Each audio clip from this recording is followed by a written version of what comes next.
Is the forecast for your 2025 partly cloudy or is it partly sunny?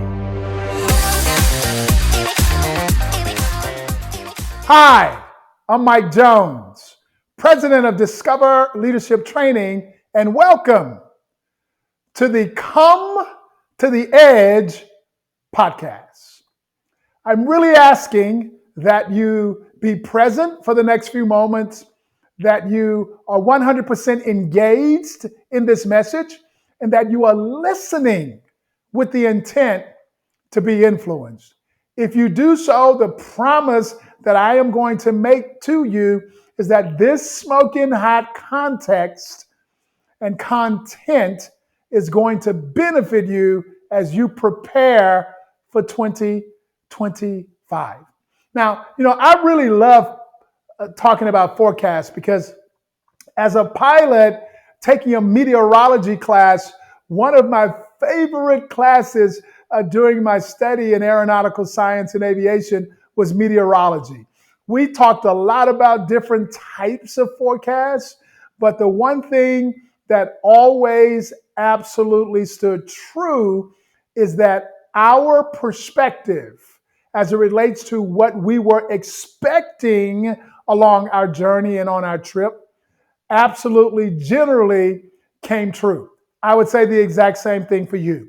Likely, whatever your perspective is of your 2025, it is likely going to be a self-fulfilling prophecy. So take a moment to take a look at what you are focused on. So let's talk about this just for a moment. A forecast is a prediction or an estimate of a future event or a trend based upon certain elements, qualities, circumstances, patterns, and history. And I know those of y'all that know me, as soon as you hear that definition of forecast, what you hear me saying in your head right now is take down the rear view mirror. Now, I know that there are some of y'all that are analytical that really feel that having data of historical events and having an opportunity to be able to analyze how things went in the past has some value to you. As you plan for 2025, as it relates to what you want moving forward, I am going to suggest that those things can actually create more limitations than they will be beneficial in the context of this conversation. I'm going to say this out loud, and again, those of you that are analytical are likely going to have an opportunity to truly reframe some of your past thinking. What I'm going to say out loud is when you are using historical data to plan your future, you are creating that future based on the past. Now, I've said this many times, and I know that some of y'all are still struggling with it. I do not believe that you need a detailed plan as you create your forecast for 2025. A detailed plan takes out every opportunity for something special to happen. If I knew everything that was going to happen, if I was pontificating on how to approach everything that I am focused on moving forward, then where is the opportunity for something special to happen? Where is the opportunity for me to surprise myself, for me to surprise others? I am taking the opportunity for God or the universe or whatever that means to you to do something special. I can tell you, every invention or every innovation that has ever occurred did not come from some incredibly detailed plan. There were opportunities for these individuals to continually change their approach until they got to the results that they were focused on. I understand for many of y'all that this is a risky way of approaching it, but I am asking you to have the courage, at least for Q1, just for one quarter, to take this on and see how well it potentially can work for you. Yeah, I get it that it will be out of your comfort zone. I get that you're going to get sweaty palms. I understand that your heart rate's going to increase when you approach it this way. However, those are actually the things that are going to allow you to stay present, to stay in the moment, to be at a higher level of awareness of what is going on around you as it relates to every choice and every decision that you make regarding this forecast for 2025. Now, in the 33 years that I've been doing this work, here is what I have observed. The mindset that most people have as they are now choreographing and coming up with their plan is they would rather plan for the worst and hope for the best. If I never hear that again, y'all, I hope you can hear me. If I never hear that again, it would be too soon. Now think about the forecast that this person is making for their future. They are forecasting that Murphy's Law, anything that could possibly go wrong, will go wrong. And they are looking at an imminent failure as it relates to the future that they are creating with this plan. Now, Murphy's Law is absolutely a negative mindset moving forward. It means that you are focused on the potential of failure. I want you to be aware in this present moment that Discover Leadership Training also has a law that is 180 degrees opposed to Murphy's Law.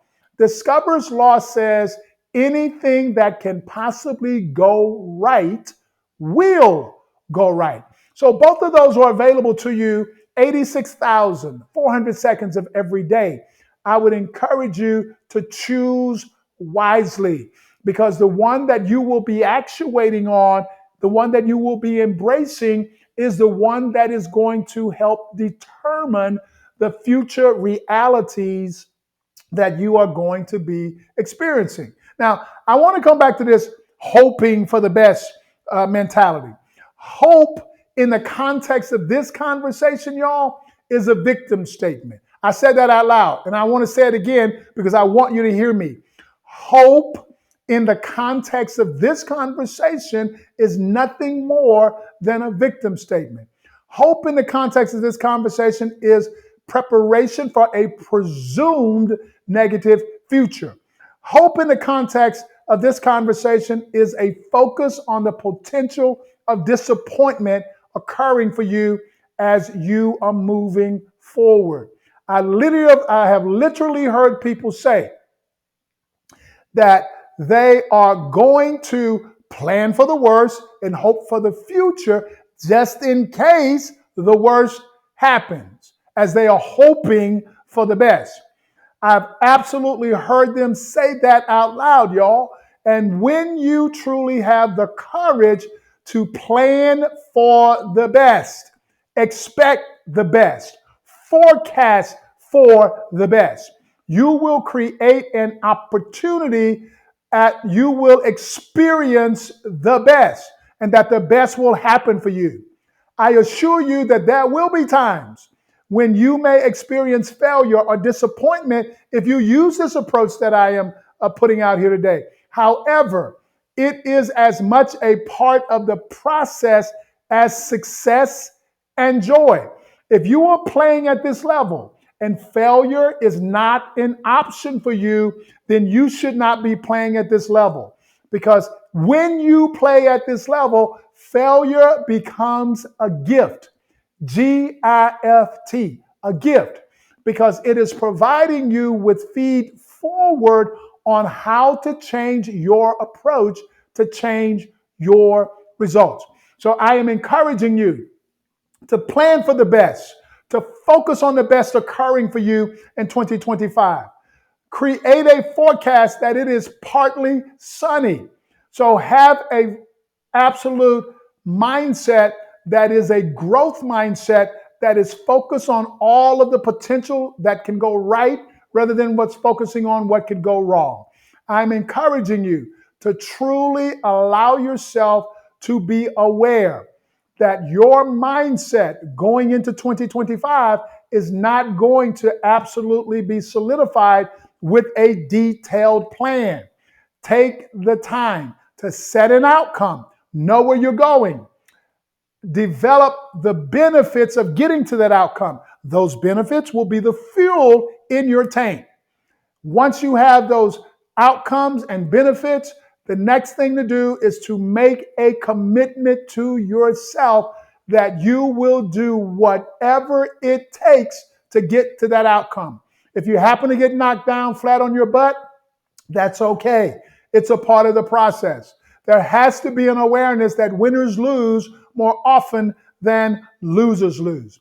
If you get knocked down, get up, dust yourself off, and get back into the game. Because 2025 has the potential of being the best year ever. But you are going to be the most determining factor in the context of this conversation. Again, I'm Mike Jones, president of Discover Leadership Training, and I just got to say this out loud. If you are not living your life on the edge, you are taking up far too much room. Here we go now.